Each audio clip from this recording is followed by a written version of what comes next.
नमस्कार दोस्तों, Byju's government exam prep channel में आप सभी का स्वागत है। आज हम 29 दिसंबर 2020 के समाचार विश्लेषण आपके सामने प्रस्तुत कर रहे हैं, जिसमें द हिंदू अखबार के प्रमुख आलेखों की हम समीक्षा करेंगे और उसमें प्रारंभिक और मुख्य परीक्षा से संबंधित जो प्रमुख प्रश्न हैं वो भी आपको प्रैक्टिस के लिए दिए जाएंगे। आज की हम चर्चा अपने पहले आर्टिकल से शुरू कर रहे हैं और ये एडिटोरियल का पार्ट है पेज नंबर 6 पर। इसे आप जीएस पेपर 2 में इंटरनेशनल रिलेशन अंतर्राष्ट्रीय संबंध से जोड़ सकते हैं। और यहाँ पर आर्टिकल में चर्चा ये की जा रही है कि अगर भारत को दो फ्रंट पर यानी दो पक्षों पर एक साथ अगर युद्ध जैसी स्थिति बनती है तो भारत किस तरह से कार्य करेगा या भविष्य के लिए क्या रणनीतियां हो सकती हैं।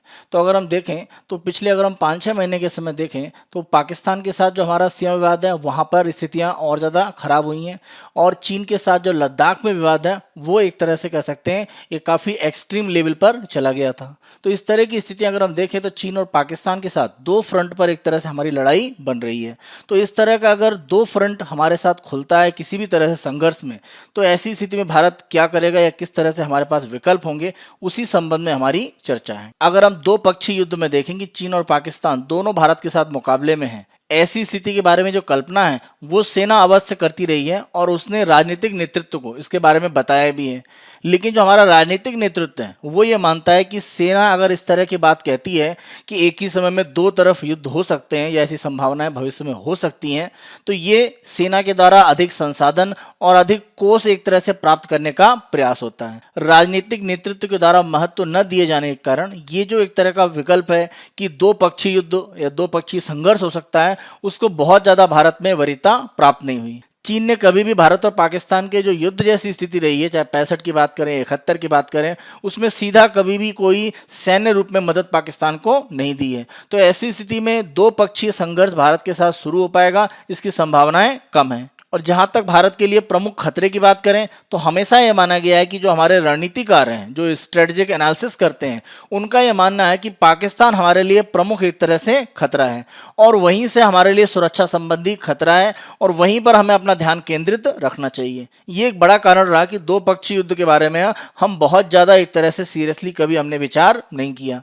अगर हम चीन की बात करें तो चीन को एक तरह से माना जाता है कि भारत का ये सामरिक विरोधी है, वो चाहे अगर हम पूरे एशिया की बात करें या खासतौर पर हिंद महासागर के क्षेत्र में या इंडो पैसिफिक के क्षेत्र में। तो माना यह जाता है कि परंपरागत जो संघर्ष है उसकी संभावनाएं बहुत कम है, क्योंकि दोनों देश एक दूसरे के सामरिक विरोधी हैं तो एक दूसरे के खिलाफ कार्रवाई जरूर करते हैं आर्थिक रूप में या वैश्विक मंच पर, लेकिन सीधे युद्ध में या संघर्ष में आएंगे ऐसी संभावनाएं कम है। जहां तक पाकिस्तान को हम देखें तो पाकिस्तान ने सीमा पार आतंकवाद के माध्यम से हमेशा भारत में एक अस्थिरता फैलाने का प्रयास किया है और जहां तक परंपरागत संघर्ष की बात है तो उसकी संभावना बहुत इसलिए नहीं भारत मानता है क्योंकि इस तरह के संघर्ष में हम पाकिस्तान को 65 में 71 में करारा जवाब दे चुके हैं, तो वो पाकिस्तान के लिए बहुत बड़ा विकल्प नहीं है। इसीलिए पाकिस्तान ने अप्रत्यक्ष रूप से अगर आप देखें तो 80-90 के दशक में एक तरह से जियाउल हक के समय में ये स्थिति शुरू हुई जब पाकिस्तान की तरफ से अप्रत्यक्ष युद्ध की स्थिति शुरू की गई, जहां सीमा पार आतंकवाद को जम्मू कश्मीर के क्षेत्र में, पंजाब के क्षेत्र में बढ़ावा दिया गया। तो ये पाकिस्तान की एक स्ट्रेटजी या रणनीति रही है। तो परंपरागत संघर्ष में वो भारत को मैच नहीं कर पाएगा, ये स्थिति एक तरह से पाकिस्तान को भी पता है। तो इसी नीति को अगर हम भारत में देखें तो इसीलिए माना जाता है कि चीन और पाकिस्तान के साथ हमारे परंपरागत युद्ध होने की संभावनाएं पाकिस्तान के साथ ज्यादा है बजाय चीन के। लेकिन ये जो संकल्पना, ये कॉन्सेप्ट चल रहा था, ये कॉन्सेप्ट इसी साल एक तरह से आप कह सकते हैं टूटता हुआ दिखाई पड़ा और कारण इसका है लद्दाख के क्षेत्र में जो संघर्ष हुआ और गलवान घाटी में जो हमारे सैनिक शहीद हुए और चीन के भी सैनिक मारे गए। तो ये स्थिति दिखाती है कि इस तरह का एक दो संघर्ष के रूप में भारत को भविष्य में एक चुनौती मिल सकती है, क्योंकि पाकिस्तान की जो सीमा का क्षेत्र है भारत के साथ में, वहां पर सीमा पार आतंकवाद के माध्यम से या उनके सैनिकों के द्वारा भारतीय क्षेत्र में गोलाबारी करते हुए ये स्थितियां हमेशा बनी रही हैं। तो एक दो स्तरीय जो संघर्ष है वो यहां पर दिख रहा था। तो छोटे रूप में आप कह सकते हैं लद्दाख में जो विवाद हुआ वो भविष्य के लिए भारत को एक चेतावनी देता है। तो ये जो संकल्पना पुरानी थी ये एक तरह से समाप्त हो रही है।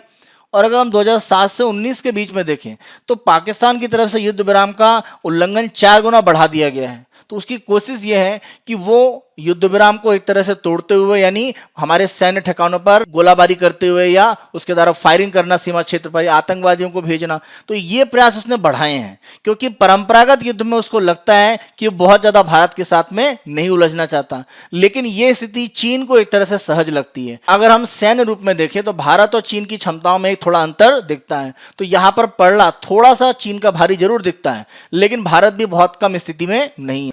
पाकिस्तान के रणनीतिकारों को लगता है कि अगर वो अप्रत्यक्ष युद्ध की स्थिति बनाए रखें और चीन की तरफ से एक युद्ध जैसी स्थिति बनती है तो ये भारत को दोनों फ्रंट पर परेशान करने वाली स्थिति हो सकती है। तो ये पाकिस्तान की तरफ से कह सकते हैं एक प्रयास है। और इसी कड़ी में अगर हम देखें तो गिलगित बाल्टिस्तान का जो क्षेत्र है वहां पर पाकिस्तानी सेना भी काफी बड़े पैमाने पर जमा हुई, जब पूर्वी लद्दाख के क्षेत्र में अगर हम देखें कि चीनी सेना का जो जमावड़ा वो बढ़ा।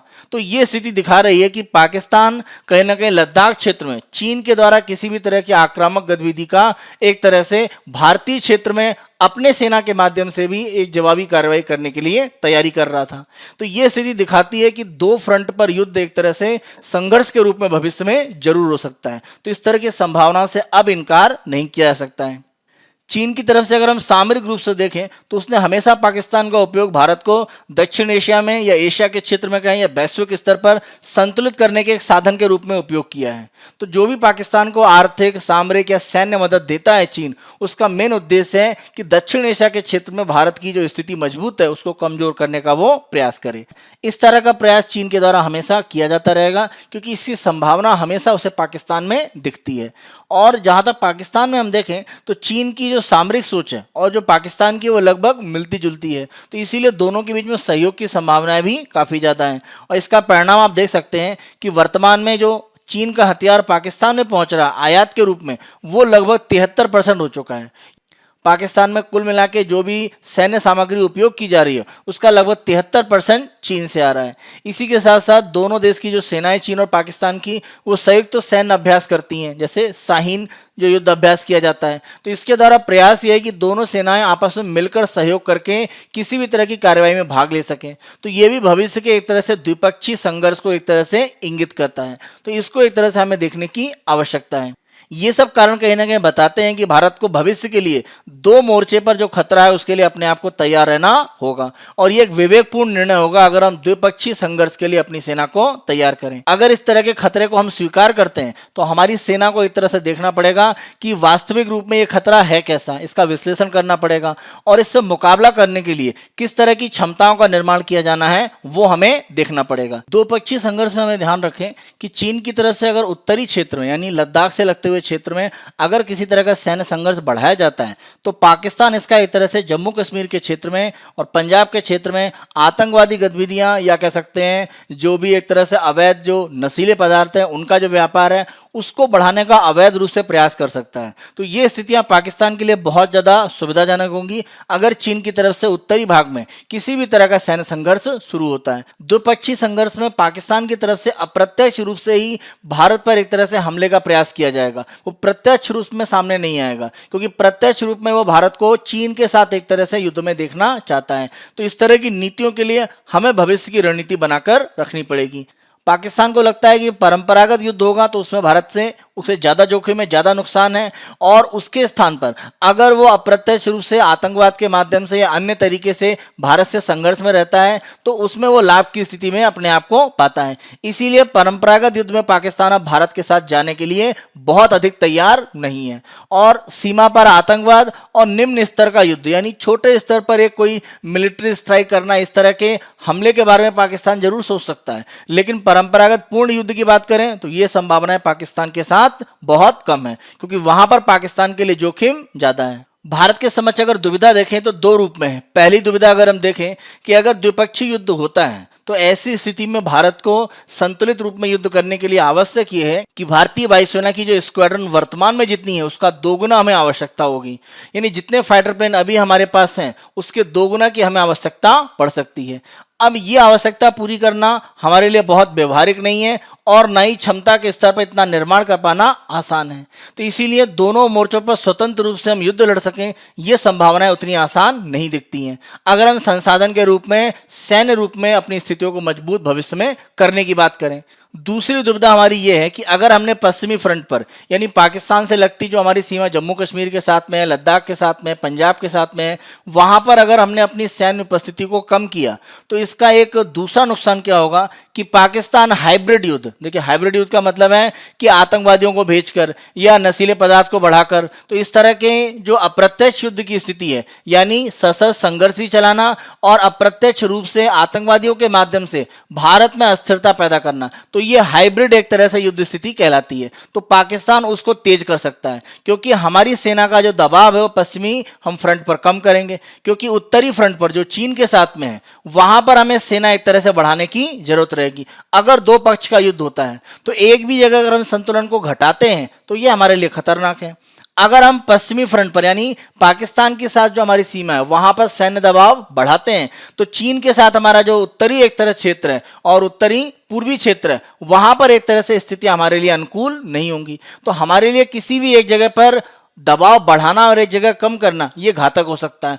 दोनों जगह दबाव बराबर रहे ऐसी स्थिति के लिए हमें क्षमता निर्माण करने की भविष्य में आवश्यकता है, जो उतना आसान नहीं है। हमने अभी एयरफोर्स के बारे में एक यहाँ पर अनुमान देखा कि हमें दुगने फाइटर प्लेन्स की आवश्यकता है। दो मोर्चे पर जो संघर्ष है उसको निश्चित रूप में हम परिभाषित नहीं कर सकते हैं, लेकिन जो खतरा है उसको नजरअंदाज भी एक तरह से नहीं किया जा सकता है। तो हमें अगर इस तरह का कोई आकस्मिक खतरा आता है तो उसके लिए सिद्धांत और जो क्षमता है दोनों को विकसित करने की आवश्यकता है। और ध्यान रखें जब ये सिद्धांत और क्षमता विकसित की जाए तो यहाँ पर जो राजनीतिक नेतृत्व है उसके साथ में एक तरह से मिलकर काम करना होगा। यानी दो फ्रंट पर लड़ाई के लिए जो भी हमारी डॉक्ट्रिन है, सिद्धांत है या कैपेबिलिटी क्षमता हम बनाएंगे तो सिर्फ सैन्य रूप में नहीं है, वो राजनीतिक जो हमारी एक तरह से जो शासन में लोग हैं उनके साथ में संपर्क के साथ में बनानी पड़ेगी। दो फ्रंट पर युद्ध करने की हमारी जो रणनीति है वो तभी सफल हो सकती है जब भारत इस तरह की नीति अगर बनाता है और उसमें राजनीतिक रूप से जो मार्गदर्शन है वो मिलता है या राजनीतिक रूप से जो पार्टियां या जो सत्ता में दल हैं उनका सहयोग भरपूर मिलता है। तो राजनीतिक जो नेतृत्व भारत का उसका समर्थन यहाँ पर एक आवश्यकता है। उसके आधार पर ही इस तरह के जो विकल्प हैं उनको हम सिद्धांत में जब प्रयोग करेंगे तो आसान होगा, अन्यथा उतना आसान नहीं है। इस तरह के दो पक्ष में युद्ध पर जो सिद्धांत बनेंगे उनको प्रायोगिक आधार पर अगर ऐसी स्थिति आती है तो उपयोग करना। तो इसीलिए राजनीतिक जो नेतृत्व है उसका एक तरह से यहाँ मार्गदर्शन काफी आवश्यक है। एक दूसरा पक्ष हम देखें तो आर्थिक स्थिति भारत में जो वर्तमान में है, जिस तेजी से हम दुनिया में सबसे तेजी से बढ़ने वाली अर्थव्यवस्था में है, कोविड-19 के कारण स्थिति अभी थोड़ी सी खराब हुई है। तो उससे अगर हमें अपने आप को उबारना है, अर्थव्यवस्था को दोबारा पटरी पर लाना है तो हम बहुत बड़ी क्षमता एक तरह से सैन्य क्षेत्र में नहीं बढ़ा सकते हैं या सैन्य क्षेत्र में बहुत बड़ा खर्च करना हमारे लिए विकल्प नहीं है। हमें अपनी रणनीति में परिवर्तन क्या करना पड़ेगा कि जो भी परंपरागत रूप से हम ज्यादा सैन्य ध्यान देते हैं जिन क्षेत्रों पर, उन्हें हमें एक तरह से अलग करके नई जो तकनीक है उनके ऊपर ध्यान केंद्रित करना पड़ेगा। यानी केवल बहुत सारे टैंक बना लेना या बहुत सारी मिसाइल सिस्टम बना लेना या बहुत सारे फाइटर प्लेन इकट्ठा कर लेना या ट्रांसपोर्ट वाले बड़े विमान इकट्ठा कर लेना या टोही विमान इकट्ठा करना, ये एक प्रमुख रूप से हम जरूर कर रहे हैं, लेकिन इससे अलग भी हमें क्षमताएं विकसित करने की आवश्यकता है। और भविष्य की जो तकनीक है उनका रक्षा क्षेत्र में जो उपयोग है वो हमें बढ़ाना पड़ेगा, वो चाहे रोबोटिक्स हो, कृत्रिम बुद्धिमत्ता हो, साइबर अगर हम वॉरफेयर की बात करें या इलेक्ट्रॉनिक युद्ध की बात करें तो इन पर हमें ध्यान देने की आवश्यकता है। क्योंकि भविष्य में इस तरह के जो युद्ध हैं वो चीन जैसे देश में जहां पर इस तरह की तकनीक पर बहुत काम हो रहा है उनसे ज्यादा संभावनाएं हैं। हमें परंपरागत तरीकों की जगह पर जो अत्याधुनिक वर्तमान तकनीक है उनके ऊपर रक्षा क्षेत्र में ज्यादा प्रयास करना पड़ेगा। इसी के साथ साथ चीन और पाकिस्तान की युद्ध लड़ने की जो रणनीति है उसका हमें विस्तृत रूप में मूल्यांकन करना पड़ेगा। तभी हम एक तरह से देख सकते हैं कि हम परंपरागत या अत्याधुनिक तकनीक दोनों के सही संतुलन को कैसे स्थापित करें। जैसे पाकिस्तान के साथ में है तो हम परंपरागत तकनीक का उपयोग करके आसानी से अपनी स्थिति मजबूत कर सकते हैं, लेकिन चीन के साथ में परंपरागत के साथ साथ हमें अत्याधुनिक तकनीक का भी उपयोग करना पड़ेगा। तो इसके बारे में निर्धारण करना हमें भविष्य में आवश्यक है। अब अगर देखें तो हमारे पास दो पक्षों का जो भी एक युद्ध हो सकता है उससे अपने आप को अगर हम किसी रणनीति में लाना चाहते हैं भविष्य के लिए तो वहां पर केवल युद्ध करना या युद्ध के संसाधन बढ़ाना ये विकल्प नहीं है, कूटनीतिक विकल्प भी हो सकता है। इसमें सबसे महत्वपूर्ण बात है कि हमारे जो पड़ोसी देश हैं उनसे अपने संबंधों को हम मजबूत करें। जैसे नेपाल से जो भी काला पानी को लेकर विवाद है उसको तेजी से हल करने का प्रयास किया जाए।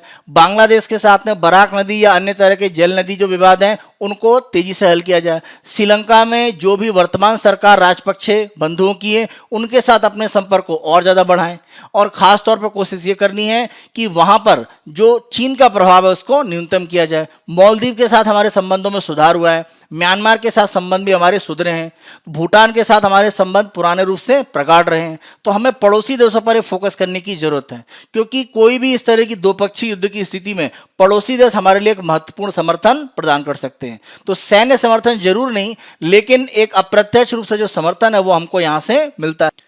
अन्य अगर विकल्प में देखें तो ईरान से हमें अपने संबंधों को और मजबूत करने की जरूरत है। खास तौर पे जो बाइडेन के अमेरिका में सत्ता में आने के बाद माना जा रहा है कि ईरान से प्रतिबंध हटेंगे, तो ऊर्जा के क्षेत्र में जो हमारा एक तरह से संपर्क है ईरान से वो बढ़ेगा। इसी के साथ साथ ईरान में जो चाबहार बंदरगाह परियोजना है उसको और विस्तारित करना, या वहां पर जो भी एक तरह से आधारभूत ढांचा है उसको बढ़ाने के लिए जो हमारा निवेश है उसको बढ़ाना, तो ईरान के माध्यम से एक तरह से हम पश्चिम एशिया में अपना प्रभाव बढ़ा सकते हैं। तो हमें ये विकल्प महत्वपूर्ण रूप में आगे बढ़ाना पड़ेगा। अगर हम पिछले कुछ समय से देखें तो अमेरिका से अपने संबंधों को हमने तेजी से आगे बढ़ाया है। कई हमने समझौते अमेरिका के साथ किए रक्षा के क्षेत्र में या अन्य रूप में, लेकिन रूस के साथ अगर हम देखें तो हमारी स्थिति थोड़ी सी कमजोर हो रही है। हमें ध्यान रखना पड़ेगा कि अमेरिका से हमारे संबंधों की मजबूती इस आधार पर ना हो कि हम रूस से अपने संबंध कमजोर करें, क्योंकि रूस, ध्यान रखें कि सभी समय में हमारी मदद करने वाला एक मित्र राष्ट्र है, ऑल वेदर फ्रेंड है। तो ऐसी स्थिति में रूस के साथ संबंधों को मजबूती देना ये भविष्य के लिए एक महत्वपूर्ण कदम है, जिस पर सरकार को बहुत ही सीरियसली काम करने की जरूरत है। अगर हम क्वाड की बात करें, यानी क्वाड्रिलेटरल जो एक समूह बना है जहां पर 4 देश भारत, जापान, ऑस्ट्रेलिया और अमेरिका शामिल हैं, इंडो पैसिफिक में चीन को एक तरह से नियंत्रित करने के लिए, तो इन चारों का जो सहयोग है वो काफी मजबूत हो जाता है और ऐसी स्थिति में चीन को एक तरह से इंडो पैसिफिक में हम कंट्रोल कर सकते हैं और ये स्थिति चीन को भारत के खिलाफ आक्रामक स्थिति में जाने से भी रोकती है। तो क्वाड जैसे जो कार्यक्रम है वो कहीं ना कहीं भारत को सामरिक रूप से इंडो पैसिफिक में मजबूत करते हैं। वर्तमान में हम देखें तो क्वाड के माध्यम से और इंडो पैसिफिक ये हमारी विदेश नीति के प्रमुख 2 आधार के पार्ट पर हैं जिनसे हम आगे बढ़ रहे हैं। लेकिन हमें ध्यान रखना पड़ेगा कि रूस, जो हमने पहले भी डिस्कस किया, कि रूस को भी हमें आगे लेकर चलना पड़ेगा, क्योंकि रूस, ध्यान रखें कि ऐसी सैन्य शक्ति है जो किसी भी क्षेत्रीय विवाद में अगर शामिल होती है तो वहां पर उस क्षेत्रीय विवाद को हल करने की क्षमता उसके अंदर है। तो ध्यान रखें रूस इस तरह की क्षमता रखता है अमेरिका के बाद, तो हमें रूस से अपने संबंधों को भी मजबूत करने की आवश्यकता है। तो ये हमारे पास कुछ कूटनीतिक विकल्प हैं जिनके आधार पर हम भविष्य में काम कर सकते हैं। तो हमारी इसी चर्चा के आधार पर आप मेंस का क्वेश्चन लिखिएगा। विगत समय में चीन और पाकिस्तान से सीमा संघर्ष ने 2 पक्षीय संघर्ष की स्थिति के लिए भारत को अपनी रणनीति बनाने पर विवश किया है। उपरोक्त कथन के प्रकाश में इसके हल के लिए भारत के द्वारा किए जाने वाले उपायों की चर्चा करें। तो उपाय आप बाद में बताएंगे, पहले आपको बताना है कि इस तरह की संभावनाएं कैसे दिख रही हैं। जैसे आप कह सकते हैं कि लद्दाख में जो गलवान घाटी में हुआ, उसी के साथ साथ पाकिस्तान के साथ जो हमारी सीमा है वहां पर गोलाबारी या आतंकवादियों को भारत में भेजने की घटनाएं बढ़ी। एक एग्जाम्पल आप दे सकते हैं कि पिछले 10-12 साल में जो गोलाबारी की घटनाएं या युद्ध विराम को तोड़ने की घटनाएं हैं वो पाकिस्तान की तरफ से 4 गुना बढ़ी हैं। तो ये एग्जाम्पल के माध्यम से आप बता सकते हैं कि 2 पक्षीय संघर्ष की संभावनाएं दिख रही हैं। इसी कारण से भारत इस तरह की रणनीति बनाने जा रहा है। और क्या क्या विकल्प है, तो सैन्य रूप में और कूटनीतिक रूप में क्या दुविधा है, किस तरह से उसको हल करना है, राजनीतिक मार्गदर्शन चाहिए, ये सारे पॉइंट लिखकर आप इस क्वेश्चन को लिखने का प्रयास कीजिएगा। नेक्स्ट उस पर हम आते हैं। ये जीएस पेपर 3 में इकोनॉमी के पार्ट से पेज नंबर 6 पर ये एडिटोरियल का हिस्सा है और ये प्रमुख एक कृषि वैज्ञानिक है रमेश चंद, जो नीति आयोग में सदस्य भी हैं, उनकी तरफ से ये आर्टिकल आया है। तो काफी महत्वपूर्ण आर्टिकल इसलिए हो जाता है क्योंकि कृषि क्षेत्र में जो सुधार लाए गए हैं भारत सरकार की तरफ से, जो बिल लाए गए और इनका बड़े पैमाने पर किसानों की तरफ से विरोध हो रहा है, तो यहाँ पर हमेशा एक असमंजस की स्थिति रही है कि जो ये बिल लाए गए हैं वो किसान के पक्ष में है या विरोध में, क्योंकि इसके लिए कई तरीके से आर्टिकल आ चुके हैं और हमने कई बार चर्चा भी की है। तो हमने यहाँ पर ये आर्टिकल इसलिए लिया है क्योंकि यहाँ पर रमेश चंद अगर नीति आयोग में है और कृषि वैज्ञानिक भी हैं, तो इसका एक तरह से एक कृषि वैज्ञानिक के रूप में जो विश्लेषण है वो काफी सटीक उन्होंने दिया है। तो उन्होंने बताया कि ये जो बिल लाए गए हैं इसमें किस तरह से कृषि क्षेत्र में जो अर्थव्यवस्था है भारत की उसको सुधारने में मदद मिलेगी और जो समस्याएं कृषि क्षेत्र में रही हैं उनको दूर करने में यह आधार के रूप में एक तरह से काम करेगा। तो यहाँ पर जो भी आशंकाएं हैं उनको रमेश चंद ने दूर करने का प्रयास किया। तो इस आर्टिकल में हम उसी पर चर्चा कर रहे हैं। तो अगर हम दो यहाँ पर जो बिल के दो प्रमुख जिन पर सबसे ज्यादा विवाद है, पहला कृषक उत्पादन व्यापार और वाणिज्य संवर्धन और सुविधा अधिनियम यानी farmers produce trade and commerce promotion and facilitation act, दूसरा कृषक मूल्य आश्वासन और कृषि सेवा समझौता सशक्तिकरण और संरक्षण अधिनियम farmers empowerment and protection agreement on price assurance and farm services act. तो अगर हम इन दोनों कानूनों में देखें तो विरोध के कारण क्या, एपीएमसी इनकी जो मंडियां हैं वो बंद कर दी जाएंगी। पहला तो एक तरह से यह आशंका व्यक्त की जा रही है। दूसरा, न्यूनतम समर्थन मूल्य एमएसपी ये समाप्त कर दिया जाएगा। तीसरा, कॉरपोरेट कृषि व्यापार पर कब्जा कर लेंगे, यानी बड़ी जो कॉरपोरेट कंपनियां हैं वो कृषि का जो पूरा व्यापार है उस पर नियंत्रण स्थापित कर लेंगी। और चौथा है कि किसानों की भूमि शक्तिशाली कॉरपोरेट द्वारा ले ली जाएगी, यानी जो एग्रीकल्चर लैंड है वो कॉरपोरेट हाथों में चला जाएगा। तो इस तरह की कुछ संभावनाएं या आशंकाएं इन कानूनों के साथ में व्यक्त की जा रही हैं। तो यहां पर आर्टिकल में यह कहा गया है कि जो भी ये अधिनियम है, तो जो लोग इसका विरोध कर रहे हैं वो इसके खतरे और इसके जो प्रतिकूल प्रभाव है उन पर ज्यादा ध्यान केंद्रित कर रहे हैं, लेकिन जो भी इसके संभावित लाभ हैं इसके बारे में बहुत ज्यादा चर्चा नहीं हुई है। तो जब आप किसी भी अधिनियम के बारे में या किसी भी बिल के बारे में चर्चा करते हैं तो दोनों पक्ष के बारे में बातें सामने आनी चाहिए, तभी निर्णय हो पाता है कि लाभ ज्यादा है या हानि ज्यादा है। यहां पर क्योंकि विरोध दिखाई पड़ रहा है ज्यादा, इसीलिए इसकी हानि या जो इसके नकारात्मक प्रभाव हैं उन पर ज्यादा बात हो रही है। इसका सकारात्मक प्रभाव कृषि पर क्या होगा इसके बारे में बहुत चर्चा नहीं है। तो ये सबसे प्रमुख एक माना जा रहा है कि विवाद, कि इसके जो लाभ हैं इसके बारे में खुलकर चर्चा नहीं हो रही है। इसी के साथ साथ एक दूसरा जो यहाँ पर पॉइंट उन्होंने उठाया है कि कृषि में जो भी रेगुलेटरी यानी जो नियामक सिस्टम है उसको बदलने के कारण क्या है, क्योंकि कृषि क्षेत्र में कुछ समस्याएं हैं। अगर सरकार के द्वारा कृषि के बड़े तंत्र में भारत में परिवर्तन किया जा रहा है तो उसका बड़ा कारण जरूर होगा। तो इसका बड़ा कारण यह है कि कृषि में हमारी जो भी एक तरह से नियामक संस्थाएं या नियामक तरीका है उसमें कुछ खामियां आ गई हैं जिससे किसानों को लाभ नहीं हो रहा है। तो उन खामियों को दूर करने के लिए सरकार ये बिल लेकर आई है।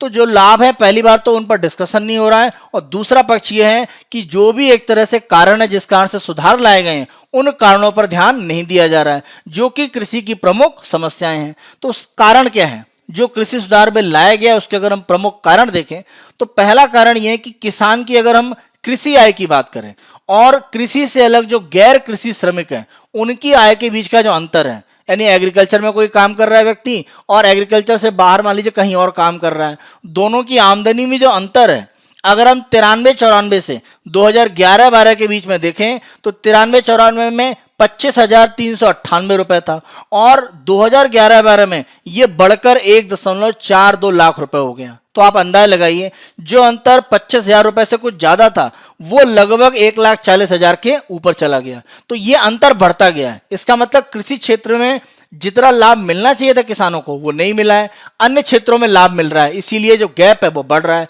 तो इस गैप को दूर करने के लिए आवश्यकता है, इसीलिए सुधार किया गया। पहला तो कारण ये है।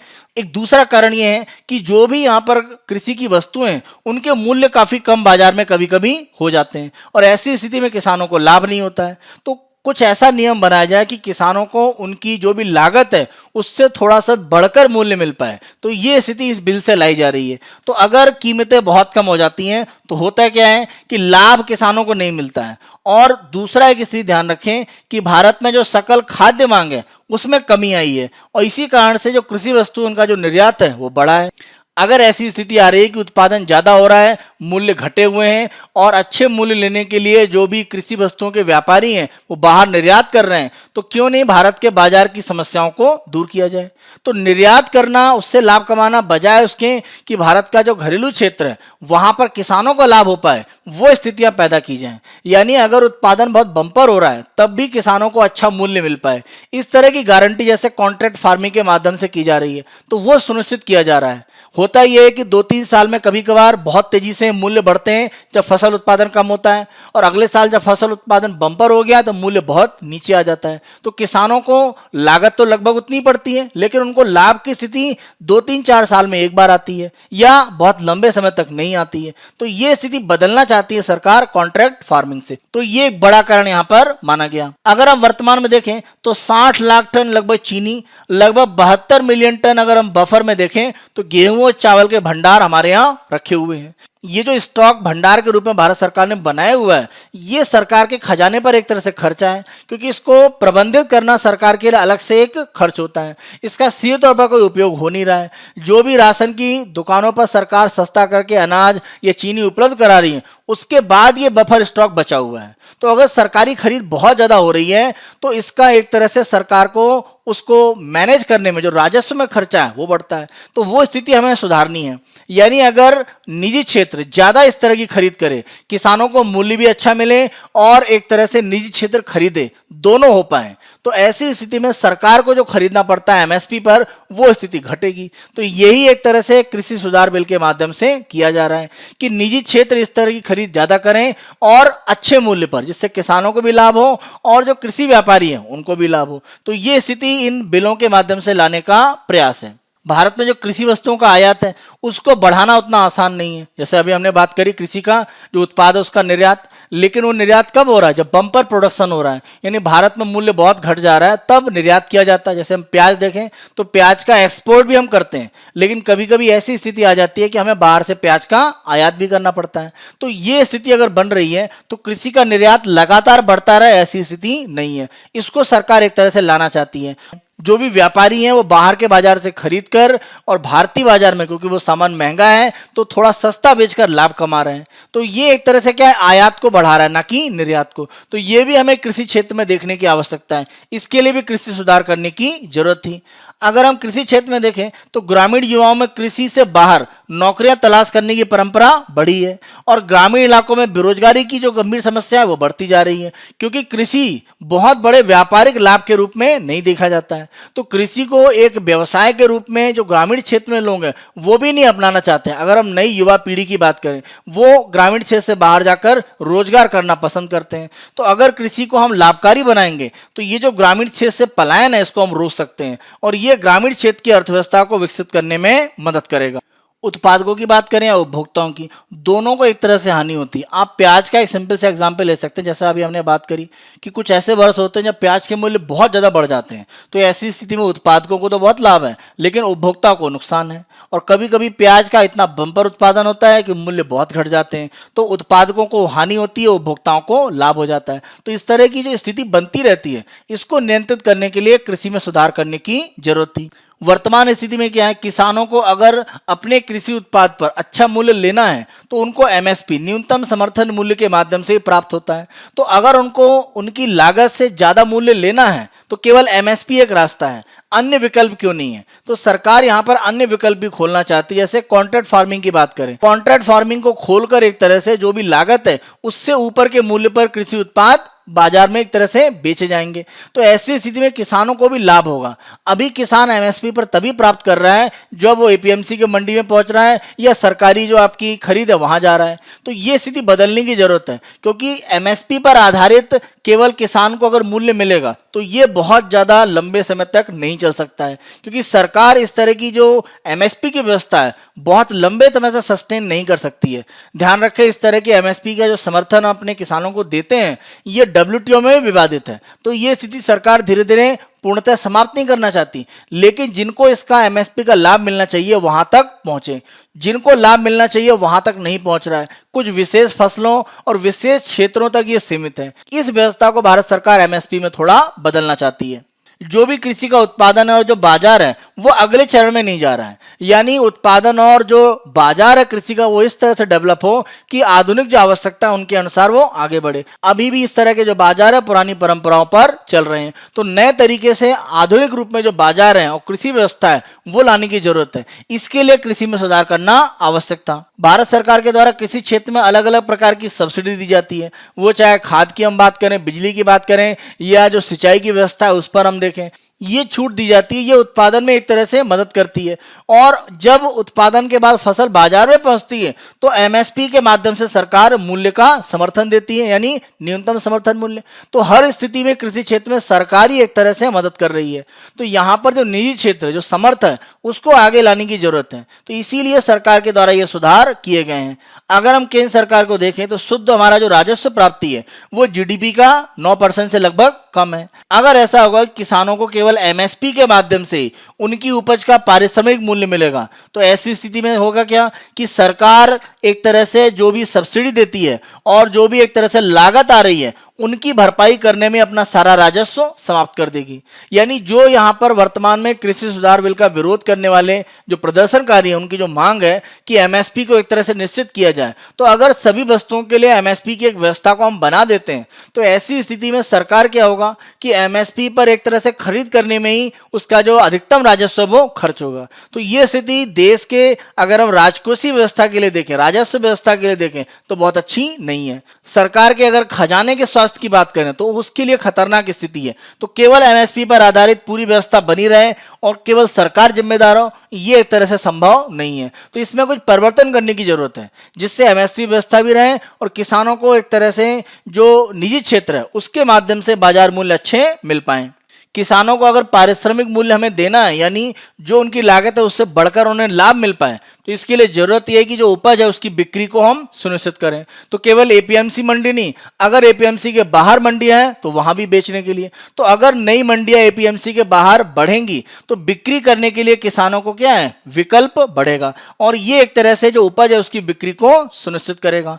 दूसरा, आधुनिक मूल्य श्रृंखला के विकास करना। देखिए, मूल्य श्रृंखला का मतलब यह है कि जो भी कृषि उत्पाद है उसका अगले चरण में अगर कुछ उसमें वैल्यू एडिशन हो सकता है तो वो प्रक्रिया बढ़ाई जाए। जैसे आलू है तो आलू का जैसे चिप्स में उपयोग होना है तो वो क्या है, वैल्यू एडिशन है। या अगर हम बात करें जो भी फल है उनका क्या है, जेम और जेली के पार्ट पर, तो वो क्या है, वैल्यू एडिशन है।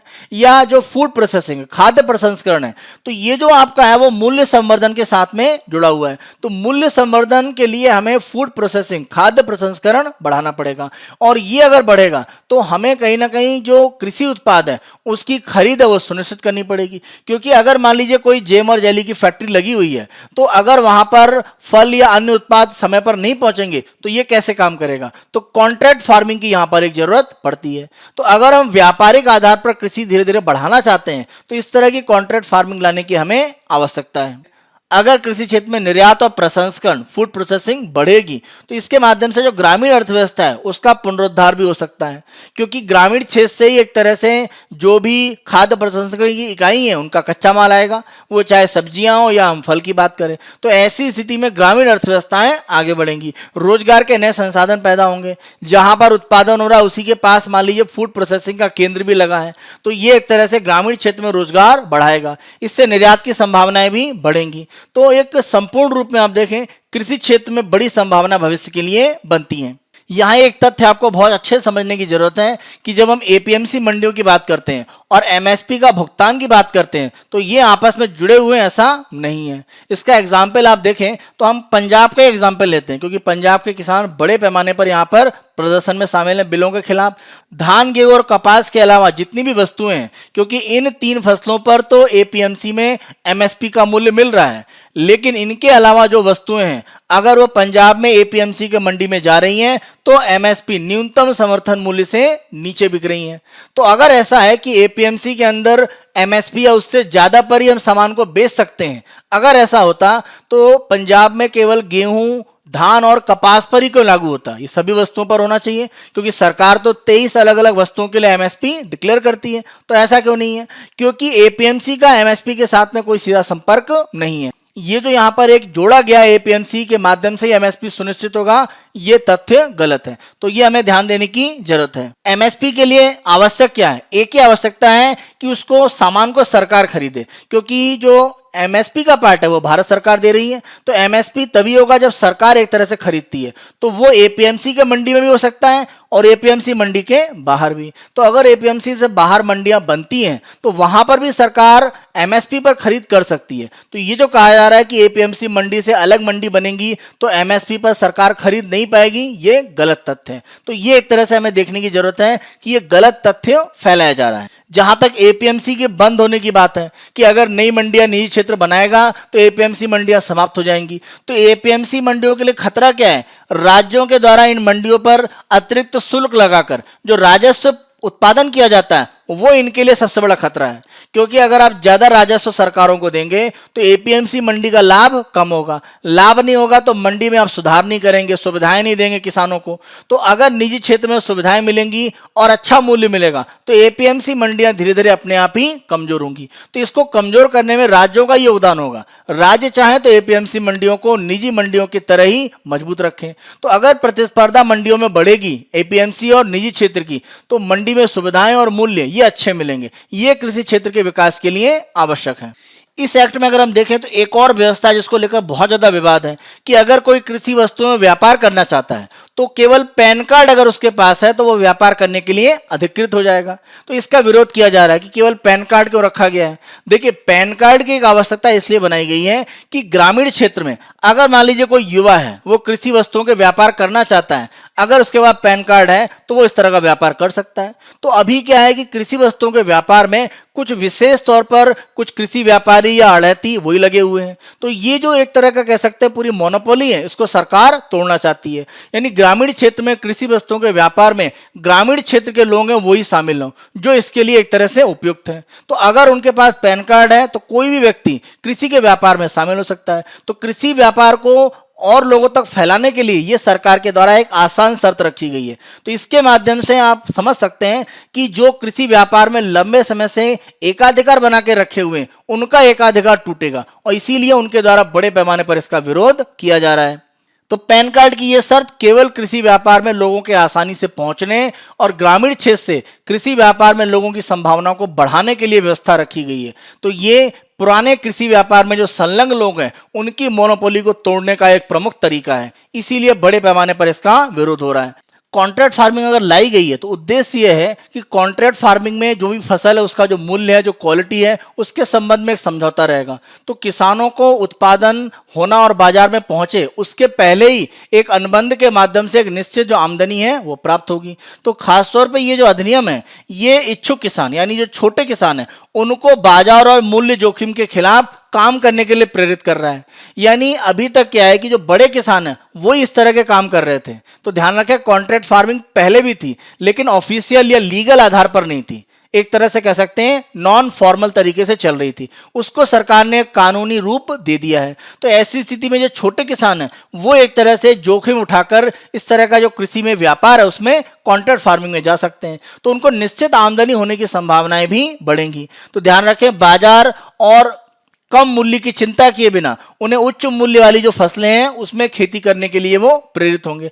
अभी क्या है, किसानों को लगता है कि अगर ऐसी फसल हम उत्पादन करेंगे जिससे बाजार में मूल्य कम मिलेगा तो वो उन फसलों का उत्पादन करते ही नहीं है, उनको करते हैं जिनका मूल्य ठीक ठाक मिल सकता है। तो जोखिम लेने की जो एक संभावना किसानों में है वो घटती जा रही है। तो अगर कॉन्ट्रैक्ट फार्मिंग है, आपको पहले ही किसी फसल का मूल्य कितना मिलना है वो दिया गया निर्धारित है, तो आप जोखिम लेने के लिए तैयार हैं। तो ये कृषि क्षेत्र में एक तरह से उच्च मूल्य वाली जो फसलें हैं उनके बारे में जो खेती करने की परंपरा है उसको बढ़ाएगा। जैसे अगर हम बात करें तिलहन या हम बात करें दालों की, दालों का भारत सबसे बड़ा उत्पादक भी है, सबसे बड़ा उपभोक्ता भी है, सबसे बड़े आयातक में भी है।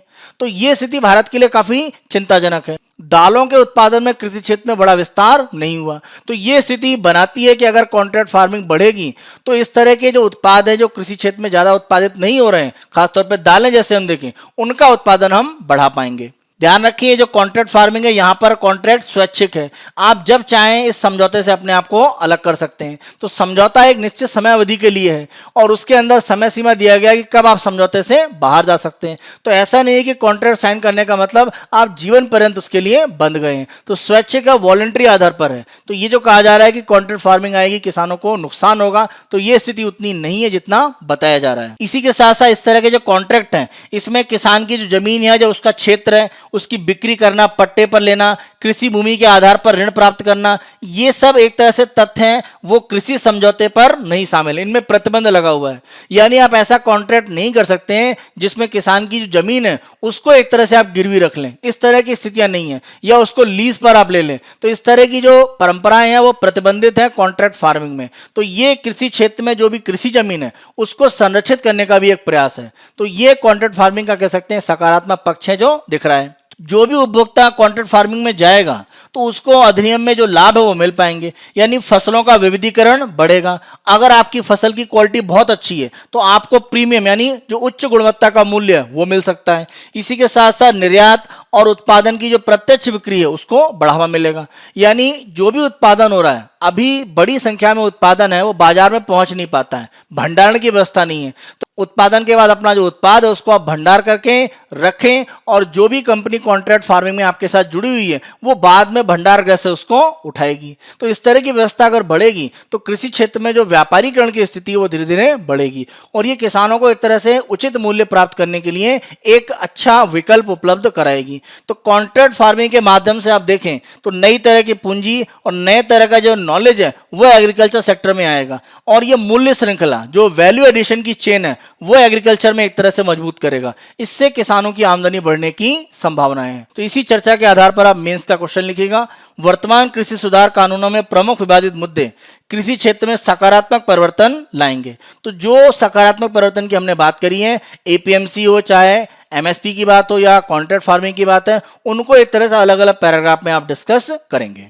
नेक्स्ट उस पर हम आते हैं, और ये आईआर इंटरनेशनल रिलेशन के साथ में जुड़ी हुई है। बेसिकली इसे हम देखें तो अफगानिस्तान में तालिबान के साथ में जो वार्ताएं चल रही हैं उनके संबंध में है। अगर हम अमेरिका और तालिबान का समझौता जो इसी साल फरवरी में हुआ उसकी अगर हम बात करें तो उस समझौते के बाद माना गया कि अफगानिस्तान में स्थितियां संभलेंगी। अमेरिकी राष्ट्रपति डोनाल्ड ट्रंप ने अमेरिकी राष्ट्रपति चुनाव में लाभ प्राप्त करने के लिए कि अमेरिकी सेनाओं को वो अफगानिस्तान से वापस बुला रहे हैं, जो उनका एक तरह से वादा रहा है पुराना, तो उसको जल्दी करने के लिए उन्होंने तालिबान से जल्दी से समझौता किया। जबकि यहां पर तालिबान की जो स्थिति है वो अभी भी एक आतंकवादी संगठन के रूप में बड़े पैमाने पर अफगानिस्तान में बढ़ी है। पिछले साल भर की हम घटनाएं देखें तो माना यह जा रहा है कि पिछले 19 साल में जब से ये युद्ध चल रहा है अफगानिस्तान में, उसमें सबसे ज्यादा हिंसा पिछले 1 वर्ष में हुई है। तो ये स्थिति दिखाती है कि कहीं ना कहीं तालिबान के द्वारा हिंसक गतिविधियों में कोई कमी नहीं लाई गई है। जबकि समझौते का एक पहला आधार ये था कि अलकायदा या अन्य तरह के जो संगठन है उनके साथ में जो आतंकवादी समूह जुड़े हुए हैं उनको तालिबान प्रश्रय नहीं देगा ना बढ़ावा देगा। तो ये स्थिति एक तरह से नहीं दिख रही है। तो समझौते का पूरा पूरा उल्लंघन किया जा रहा है। जहां तक अगर हम दोहा में जो बैठकें हैं जो सितंबर में शुरू हुई हैं उसके बाद से हिंसा बढ़ी है, और माना जा रहा है कि तालिबान हिंसा को बढ़ाकर इन बैठकों में अपना प्रभाव और ज्यादा बढ़ाना चाहता है। अफगानिस्तान के बड़े क्षेत्र पर इस समय सबसे ज्यादा तालिबान का नियंत्रण है। तो ऐसी स्थिति में तालिबान अपने लिए ज्यादा से ज्यादा रियायतें चाहता है बैठकों में जो दोहा में चल रही हैं सितंबर से। तो इन्हीं बैठकों के पार्ट पर हम देखें कि खास तौर पर तालिबान की तरफ से जो मीडिया है उसको टारगेट किया गया है। कई मीडिया के जो पर्सन है उनकी हत्या की गई है, और ये अगर हम देखें तो तालिबान के सिद्धांतों से मेल खाता है। अगर हम 93-94 के दशक में देखें जब तालिबान वहां पर सत्ता में आ रहा था तो वो भी एक तरह से मीडिया या इस तरह के जो रिपोर्टिंग है उसको प्रतिबंधित करते थे। तो मीडिया के खिलाफ अगर हमले बढ़े हैं तो ये तालिबान का एक तरह से जो कट्टर रूप है उसको एक तरह से दर्शाता है। तो इसको हमें ध्यान देने की जरूरत है। तो तालिबान का कहना यह है कि किसी भी तरह का युद्ध विराम होगा तभी जब उसकी कुछ शर्तें मानी जाएंगी, क्योंकि अभी तालिबान युद्ध विराम करने को तैयार नहीं है, और हिंसा अगर बढ़ी है तो कारण यही है। वर्तमान में तालिबान के जो भी फाइटर हैं जो अफगानिस्तान की सेना के पास बंदी बने हुए उनकी अदला बदली होनी है। तो तालिबान के जो फाइटर है उनकी अदला बदली जो तालिबान के पास बंधक है उनके द्वारा होनी है। तो वो स्थिति अगर पूरी हो जाती है उसके बाद युद्ध विराम की बात होगी। और साथ साथ जो नई सरकार का स्वरूप अफगानिस्तान में बनेगा उसमें तालिबान अपने आप को मजबूत चाहता है। तो तालिबान नई सरकार में अपना एक महत्वपूर्ण रोल चाहता है, और बंदियों की जो अदला बदली है वो पूरी हो जाए उसके बाद वो युद्ध विराम पर आएगा। तो ये अगर आप शर्तें देखें तो आसानी से पूरी नहीं हो सकती, क्योंकि बहुत सारे तालिबानी फाइटर हैं वो जघन्य अपराधों में भी इन्वॉल्व हैं। तो उनको किस तरह से रिलीज किया जा सकता है? तो अगर ऐसा होगा तो ये कहीं ना कहीं तालिबान के द्वारा कट्टर रूप अपना दिखाने का एक तरीका है। तो अमेरिका ने जो समझौता कर लिया है उसके बाद से तालिबान की स्थिति थोड़ी सी मजबूत हुई है। तो अफगानिस्तान में जो भी अन्य समूह हैं, जैसे अगर हम नॉर्दर्न अलायंस की बात करें जहां पर जो ताजिक एक तरह से या उज्बेक लोग जुड़े हुए हैं, और साथ साथ अगर हम देखें तो राष्ट्रपति अशरफ गनी या अब्दुल्ला की बात करें तो ये जो प्रमुख वहां पर जो पावर सेंटर हैं वो तालिबान अमेरिका समझौते के बाद एक तरह से कमजोर हुए। अन्यथा इन लोगों के द्वारा तालिबान का जबरदस्त विरोध किया जा रहा था। तो अमेरिकी समर्थन मिलने के बाद तालिबान एक तरह से मजबूत हुआ है, और हिंसा दिखाकर वो अफगानिस्तान में अपने महत्व को दिखाना चाहता है। अगर भविष्य की बैठकें तालिबान के अनुसार होंगी तो तालिबान में जो वर्तमान विकास हो चुका है कुछ हद तक उसको भी एक तरह से समाप्त होने का खतरा है, क्योंकि भारत जैसे देश जिनके द्वारा अफगानिस्तान में आधारभूत ढांचे में बड़े पैमाने पर काम किया गया है, वो एक तरह से पीछे हट सकते हैं। तो इस पर एक तरह से अफगानिस्तान में विचार करने की आवश्यकता है। अफगानिस्तान में जो भी वर्तमान स्थिति है उसमें पाकिस्तान का रोल बढ़ा है और भारत के लिए सामरिक रूप से यह स्थिति थोड़ी सी कमजोर है।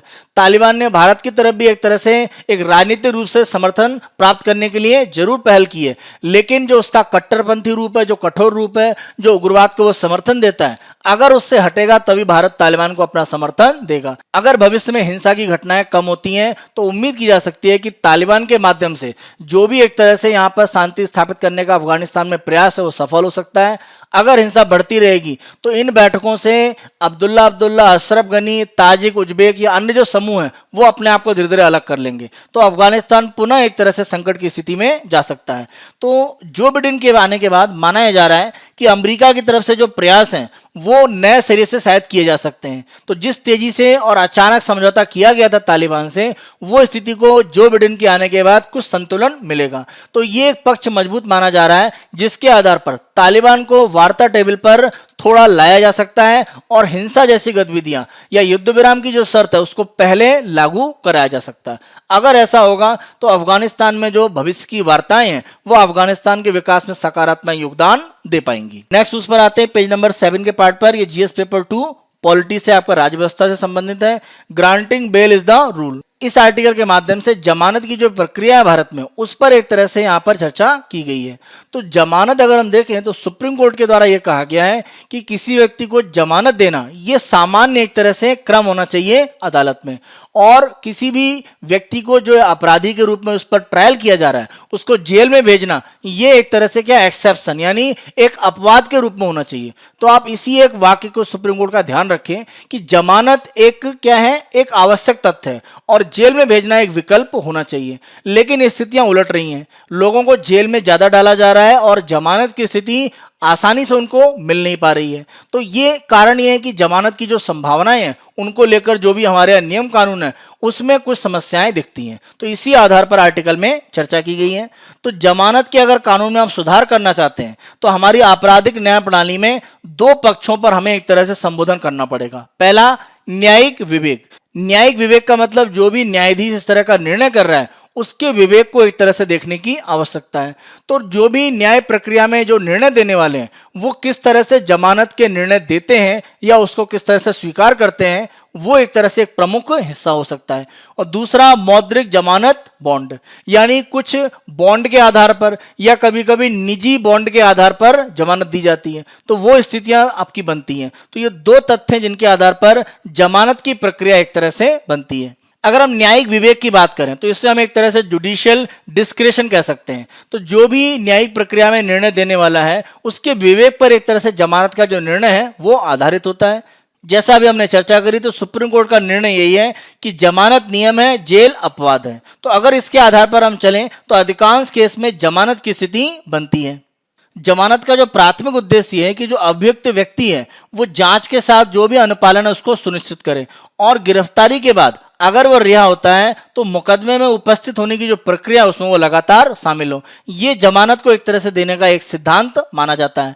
तो जमानत देने से अगर इनकार किया जाता है तो व्यक्तियों को मुकदमे और दोष सिद्धि के बिना जेलों में बंद करके उनकी स्वतंत्रता से वंचित किया जाता है। एक आंकड़ा अगर हम देखें तो भारत की 2/3 जेल आबादी में क्या है, दलित, आदिवासी और अन्य पिछड़े वर्ग के समुदाय के लोग शामिल हैं और इनमें से ज्यादातर छोटे अपराध में आरोपी हैं। यानी ऐसे अपराधों में इनको एक तरह से दोषी माना गया है या उन पर कार्रवाई की जा रही है, ट्रायल चलाया जा रहा है जिसमें आसानी से उनको जमानत दी जा सकती है। लेकिन प्रक्रिया में कोई समस्याएं हैं, आसानी से जमानत दी नहीं जाती है, इसीलिए बड़ी संख्या में वो जेलों में बंद है। जमानत के जो भी आवेदन है अगर हम देखें कोविड-19 के समय इनकी संख्या बढ़ी है।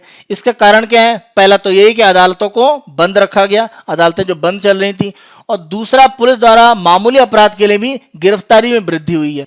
सुप्रीम कोर्ट की तरफ से आदेश है कि जेल में भीड़ कम करने के लिए प्रयास किए जाएं और ऐसी स्थिति में जो अंडर ट्रायल हैं यानी जो बहुत छोटे अपराध में जिनको सामान्य रूप से जमानत दी जा सकती है, ऐसे लोगों को जमानत अगर दी जाए तो जेल में जो भीड़ की स्थिति है जो सुप्रीम कोर्ट नियंत्रित करने की बात कर रहा है उसको नियंत्रित किया जा सकता है। अभी हमने जैसा डिस्कस किया है कि न्यायिक विवेक और मौद्रिक जमानत बॉन्ड। तो दूसरा अगर हम देखें तो मौद्रिक जमानत जब बॉन्ड की बात करते हैं तो एक निश्चित वैल्यू की कुछ मूल्यवान संपत्ति है, उसके आधार पर एक तरह से जमानत दी जाती है। तो अगर हम अधीनस्थ न्यायालय की बात करें तो यहां पर 3 साल से या उससे कम की सजा वाले जो छोटे अपराध हैं उनके लिए आप देखें 10,000 रुपए की जमानत राशि है। अगर हम देखें तो ये एक बड़ी राशि है। अगर बहुत छोटे स्तर पर हम भारत में जो लोग रह रहे हैं, जो गरीब हैं, उनकी बात करें तो इसीलिए उनके द्वारा अधीनस्थ न्यायालय में जमानत प्राप्त नहीं की जाती है। अगर हम हाई कोर्ट और सुप्रीम कोर्ट में देखें तो इस तरह के वहां पर अगर जमानत की बात करें तो ये राशि आमतौर पर 30,000 रुपए या उससे अधिक हो जाती है। एक एग्जाम्पल आप देखें, ये भोपाल में सेशन कोर्ट का एक निर्णय है कि 14 वर्ष का एक माइनर नाबालिग बच्चा है, उसके द्वारा चोरी और घर तोड़ने की कई घटनाएं हुई। 4 इस तरह के मामले उस पर दर्ज थे।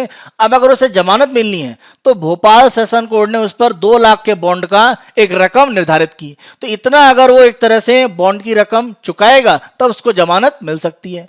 तो जो इस तरह की चोरी या घर तोड़ने की घटनाओं में इन्वॉल्व है वो 2 लाख रुपए कैसे इकट्ठा करेगा? तो ऐसी स्थिति में जमानत नहीं मिलती है। तो ये एक तरह के केस दिखाते हैं कि जहां पर लोग उतना पे नहीं कर सकते, इतना बड़ा अमाउंट अगर आप जमानत में मांगेंगे तो वो जमानत अपने आप ही न देने के बराबर है।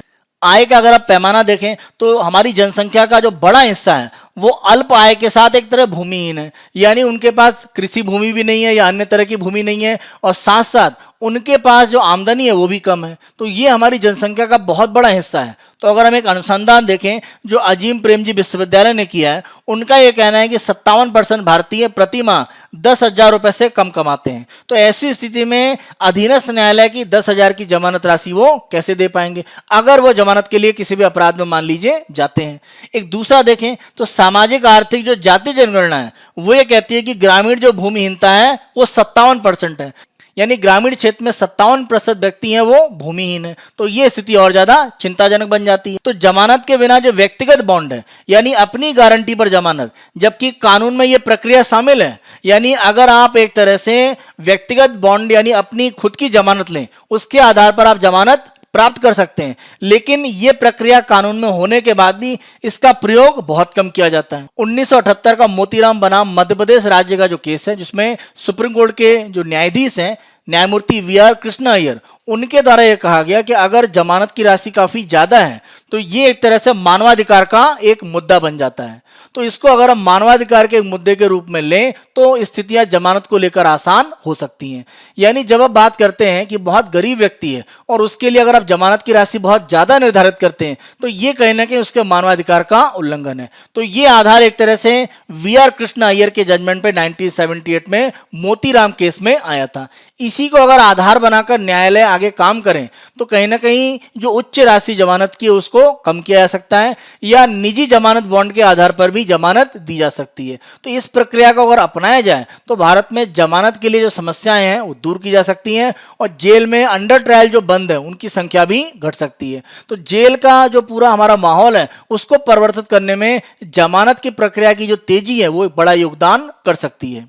इसी निर्णय के आधार पर एक तरह से अदालतों को एक सुझाव दिया गया कि जब आप जमानत की राशि निर्धारित कर रहे हैं या जमानत के लिए विचार कर रहे हैं तो किसी व्यक्ति के सामाजिक और आर्थिक स्थान पर भी आप ध्यान दें कि वह समाज में किस स्थान पर है या आर्थिक रूप से उसकी समाज में स्थिति क्या है, उसके आधार पर आप उसकी जमानत पर विचार करें। तो ये स्थिति अगर बनती है कि इस आधार पर जमानत की प्रक्रिया को लाया जाता है तो आसानी से जमानत की प्रक्रिया को बढ़ाया जा सकता है। और जैसा हमने शुरुआत में कहा कि ये एक तरह से एक हल के रूप में होना चाहिए न कि विकल्प के रूप में।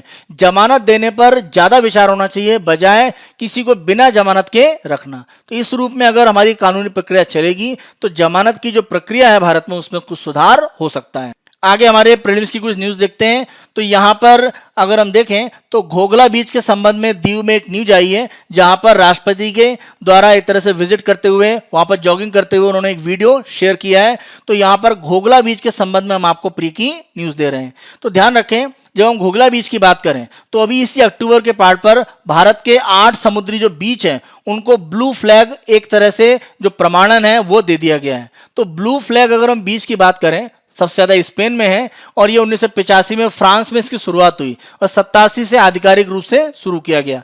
तो डेनमार्क की एक संस्था है फाउंडेशन फॉर एनवायरमेंट एजुकेशन, उसके द्वारा बेसिकली ये कॉन्सेप्ट ब्लू फ्लैग जो बीच है वो चलाया जाता है। यहाँ पर 4 एक तरह से मानक है, उसके आधार पर ब्लू फ्लैग जो बीच है वो देखे जाते हैं। पर्यावरण, शिक्षा और सूचना, पानी की गुणवत्ता, पर्यावरण प्रबंधन और संरक्षण, सुरक्षा और सेवा जो समुद्र तट पर उपलब्ध कराई जा रही हैं, यानी पानी की क्वालिटी कैसी है, साफ सफाई कैसी है, जो भी वाटर स्पोर्ट या अन्य तरह की सुविधाएं बीच पर हैं वो कितनी सुरक्षित हैं, इन सब मानदंड के आधार पर ब्लू फ्लैग का दर्जा दिया जाता है। तो भारत में 8 बीचों को अभी अभी प्रदान किया गया है। और ध्यान रखें 4 मानक हैं, लेकिन अगर मानदंड देखें टोटल बेंचमार्क कितने होते हैं 33, उसके आधार पर दिया जाता है। तो वर्तमान में 8 आप देखें तो शिवराजपुर ये द्वारका गुजरात में, घोघला दीव में, कासरकोड कर्नाटक में, पुडुबिद्री ये भी कर्नाटक में, कप्पड केरला में, ऋषिकोंडा आंध्र प्रदेश में, गोल्डन पुरी उड़ीसा में, राधानगर अंडमान निकोबार में। तो ये 8 है हमारे जो ब्लू फ्लैग जिनको दर्जा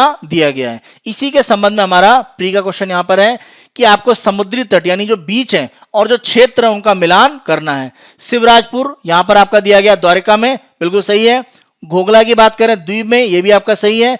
राधानगर की अगर हम बात करें तो अभी हमने देखा कहां पर है, अंडमान निकोबार द्वीप समूह में, ये आपका उड़ीसा में नहीं है। तो 1 2 सही है, लेकिन तीसरा गलत है। तो शिवराजपुर आपका कहां हो गया, द्वारका में, और घोघला द्वीप में। तो 1 और 2 सही है, आंसर आपका ए, केवल 1 और 2 सही है। अगली न्यूज देखें तो काफी अप्रत्याशित एक घटना है। भारत सरकार की एक स्कीम चलती है माई स्टैंप, ये डाक विभाग के द्वारा संचालित है। इसमें अगर आप चाहें तो अपनी फोटो के साथ में या अन्य तरह की जो इमेज है उनके आधार पर अपना स्टैंप जारी करा सकते हैं। तो ये एक तरह से एक स्कीम भारत सरकार की तरफ से चल रही है, और इसी का दुरुपयोग करते हुए कुछ कुख्यात गैंगस्टर जो रह चुके हैं उनके एक तरह से स्टैंप जारी करने का एक केस यहाँ पर सामने आया है। तो हम यहाँ पर इसी माई स्टैंप जो योजना है उसके संबंध में आपको प्री का क्वेश्चन दे रहे हैं। निम्न कथनों पर विचार करें। माई स्टैम्प भारत के डाक टिकटों की वैयक्तिकृत श्रृंखला है, यानी आप चाहें तो अपनी एक इमेज के साथ में या अन्य तरह की जो भी इमेज है उनको मिलाकर एक अपना स्टैम्प जारी करवा सकते हैं। तो भारत में स्टैम्प के संबंध में लोगों की जो रुचि है उसको बढ़ाने के लिए इसको शुरू किया गया। और दूसरा पॉइंट देखें, ग्राहक की तस्वीर और संस्थाने के लोगों, कलाकृति, विरासत इमारतों, प्रसिद्ध पर्यटन स्थल, ऐतिहासिक शहरों, वन्य जीवन, अन्य जानवरों और पक्षियों आदि की छवियों को मुद्रित करके प्राप्त किया जा सकता है। तो ये दोनों पॉइंट यहां पर सही है माई स्टैम्प योजना के अंतर्गत। तो आंसर आपका हो जाता है सी, 1 तथा 2 दोनों सत्य हैं। अगली न्यूज देखें तो यहां पर हब्बल टेलीस्कोप के संबंध में है। तो आप देखें 1990 से नासा और यूरोपियन स्पेस एजेंसी ने इसको अंतरिक्ष में स्थापित किया है, और लंबे समय से अंतरिक्ष के अध्ययन में इसने बड़े पैमाने पर काम किया है। अब इसको रिप्लेस करने के लिए कोविड-19 के कारण वो प्रक्रिया रुक गई है। नासा के द्वारा इसको रिप्लेस करने का एक प्रयास किया जा रहा है। हब्बल की जगह पर नासा की कोशिश यह है कि जेम्स वेब स्पेस टेलीस्कोप को लॉन्च किया जाएगा। तो 1990 से अगर हम देखें 2020, 30 वर्षों से लगातार हब्बल टेलीस्कोप के द्वारा अंतरिक्ष अनुसंधान में बड़े पैमाने पर काम किया जा रहा है। तो इसी के संबंध में हमारा प्री का क्वेश्चन है। हब्बल टेलीस्कोप के संबंध में निम्न कथनों पर विचार करें। इसे 1990 में नासा तथा यूरोपियन स्पेस एजेंसी के सहयोग से प्रारंभ किया गया। सही स्टेटमेंट है। हब्बल के स्थान पर जेम्स वेब स्पेस टेलीस्कोप स्थापित किया जाएगा। दोनों स्टेटमेंट सही है। आंसर आपका सी, 1 तथा 2 दोनों सत्य हैं। अगली न्यूज देखें तो यहां पर भारत में अलग अलग जगह वाटर हार्वेस्टिंग, यानी प्राचीन समय में देखें या मध्यकाल में देखें, भारत में जल संरक्षण करने के लिए जो भी लोकल आधार पर अलग अलग जो तकनीक यूज की जाती है उनके बारे में यहां चर्चा की गई है। जाबो, एरिस, विरदा, केरेस आदि किससे संबंधित हैं? तो अभी हमने देखा कि ये अलग अलग एक तरह से जल संचयन या वाटर हार्वेस्टिंग की तकनीक है, सिस्टम है, जिनका उपयोग किया जाता है भारत के अलग अलग राज्यों में। जैसे हमने यहाँ पर जाबो की बात करी नागालैंड में, एरिस की बात करें तो तमिलनाडु में, विरदे की बात करें गुजरात में, और केरेस की बात करें तो कर्नाटक में। तो ये अलग अलग तकनीक है एक तरह से वाटर हार्वेस्टिंग की, जल संचयन की। तो आंसर आपका क्या है? सी। अगली न्यूज देखें तो यहां पर हिजबुल्लाह की तरफ से कहा गया है कि उन्होंने गाइडेड मिसाइल का जो एक तरह से जखीरा है उसको डबल कर लिया है। हिजबुल्लाह, ध्यान रखें, लेबनान का एक प्रमुख उग्रवादी संगठन है। हिजबुल्लाह उग्रवादी संगठन निम्न में से किस देश से संचालित होता है? तो ध्यान रखें, लेबनान से एक तरह से ये ऑपरेट करता है। अगली न्यूज हम देखते हैं तो रूस में बेरेंटस सागर का जो क्षेत्र है वहां पर एक नौका के डूबने की घटना है। निम्न कथनों पर विचार करें। वर्ष भर संचालित मुर्मंस्क बंदरगाह बेरेंटस सागर पर स्थित है। सही स्टेटमेंट है। बेरेंटस सागर उत्तरी अटलांटिक ड्रिफ्ट ड्रिफ्ट के प्रभाव क्षेत्र में आता है। देखिए, उत्तरी अटलांटिक ड्रिफ्ट का प्रभाव होता है, इसीलिए मुरमंस जो बंदरगाह है वहां पर वर्ष भर एक तरह से काम हो सकता है, क्योंकि बर्फ जम नहीं पाती है। नॉर्थ अटलांटिक ड्रिफ्ट, उत्तरी अटलांटिक ड्रिफ्ट का जो गर्म पानी है वो बर्फ को जमने से रोकता है। तो ये दोनों स्टेटमेंट यहां पर सही है। आंसर आपका सी, एक तथा दो दोनों सत्य हैं। ये हमारे 29 दिसंबर 2020 के समाचार विश्लेषण थे। आने वाले दिनों में अन्य दिनों के समाचार विश्लेषण हम आपको इसी तरह से उपलब्ध कराते रहेंगे। प्री और मेंस के जो क्वेश्चन दिए गए उनकी आप प्रैक्टिस करें। Byju's government exam prep channel को आप बेहद पसंद कर रहे हैं, अधिक से अधिक संख्या में लाइक, शेयर और सब्सक्राइब अवश्य करें। Thank you.